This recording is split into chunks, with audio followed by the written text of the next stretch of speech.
You're tuning into Black and White Sports on YouTube. The no-holds-barred truth on sports. The main event starts now. Well, guys, despite a whole bunch of backlash from a bunch of NHL players, teams are still doing Pride Night. It ain't stopping, folks. This is ridiculous. Why do they keep pushing this upon the fans?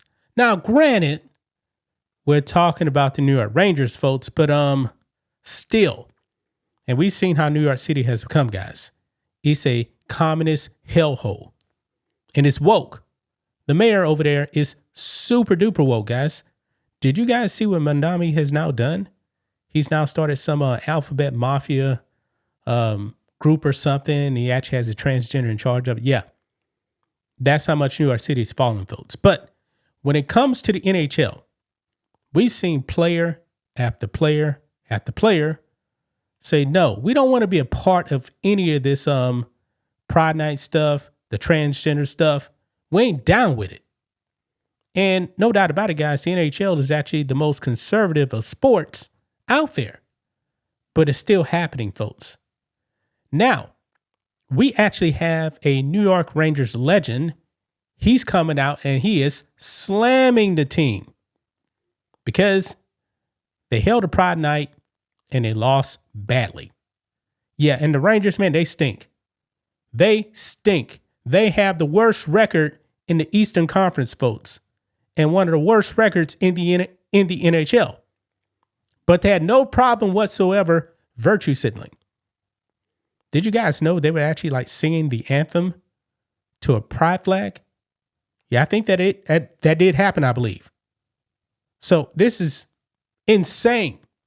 Insane. Now, I believe the Pride Night was actually yesterday. So let's go and get into it, man, because this Rangers legend, man, he's going to go off on them.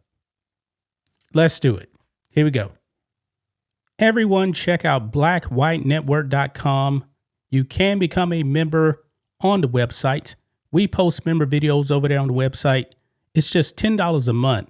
You actually can save money by getting the annual plan. And when you guys sign up, you actually get a seven-day free trial. And you get access to member videos. You can donate to us on the website as well. $1, $5, $20, whatever you guys want to give. And we do have merch. We're running a sale, guys. Our biggest sale yet, our spring break sale.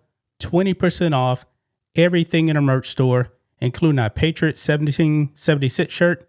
We have our Black and White Sports football shirt. Our best seller is our America 250 Bald Eagle Edition shirt with the America 250 flag on the back. We have matching hoodies, zip-up hoodies. We also have sports backpacks, hats, other hats as well, including Media's The Real Virus, T-shirts, America 250, Black and White Network, FAFO, and of course, coffee mugs. If you're a paying member to the website, guys, you get 25% off your entire order. So right over here, guys, longtime NHL announcer blames Rangers loss on woke Pride Night. Bad mojo. And guys, he pretty much predicted it before the game really started. I guess he saw all of the woke antics in the beginning. And he said, yeah, this is going to be a long night. Look at this. It says, why the New York Rangers are bad at hockey is a topic that has generated much conversation this year. However, as for Monday night's debacle, former Rangers star and longtime announcer Ron Duguay thinks he has the answer. The Rangers were beaten decisively by the Los Angeles Kings on Monday night 4-1.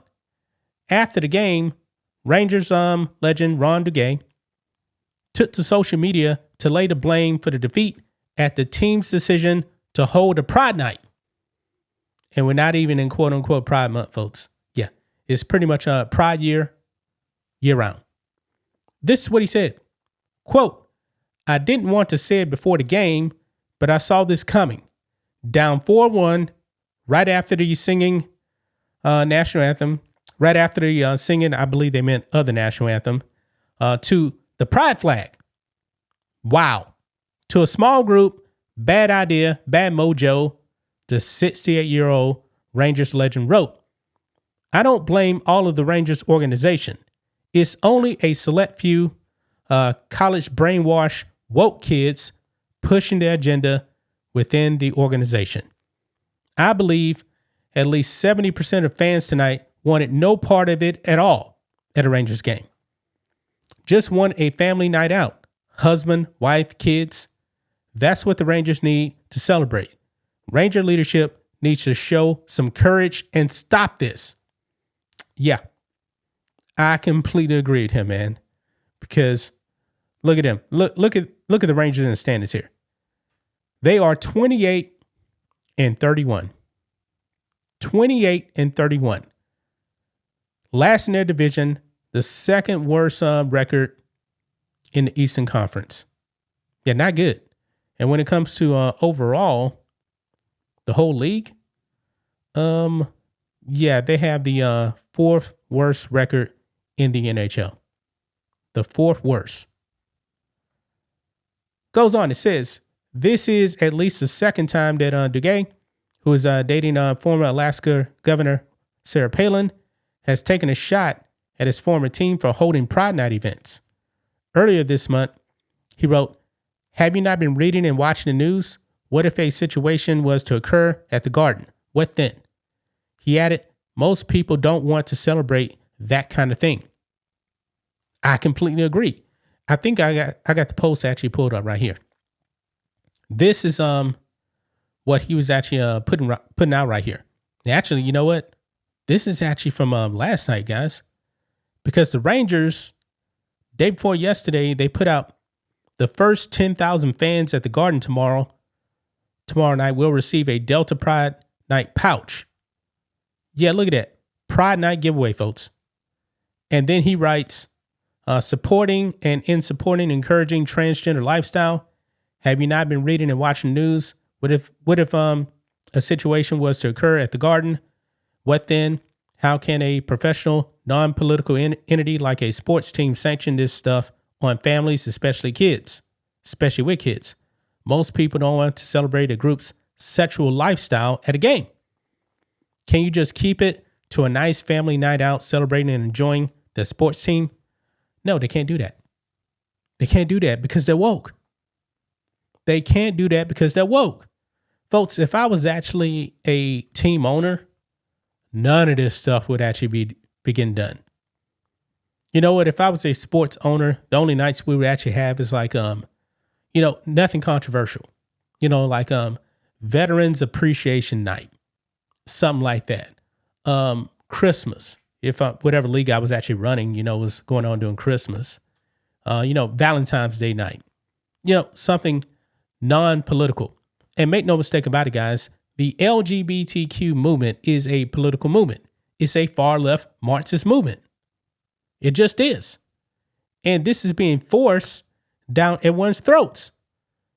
Why should a kid that's a fan of the Rangers, let's say he's 7 years old, he just wants to go out and see a hockey game. Why does he actually care about why should he actually care about who likes to sleep with who? Why are you actually trying to sexualize kids? This is exactly what they're trying to do.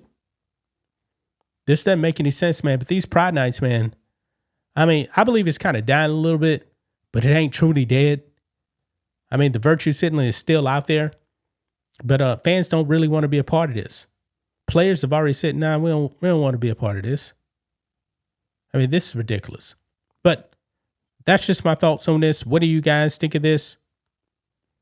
Black and white sports fans, let us know what you think about all this in the comments. Make sure to subscribe to the channel. And we'll catch you next time. Thanks for watching the show. Be sure to like, comment, and subscribe. Be sure to tune in next time on Black and White Sports.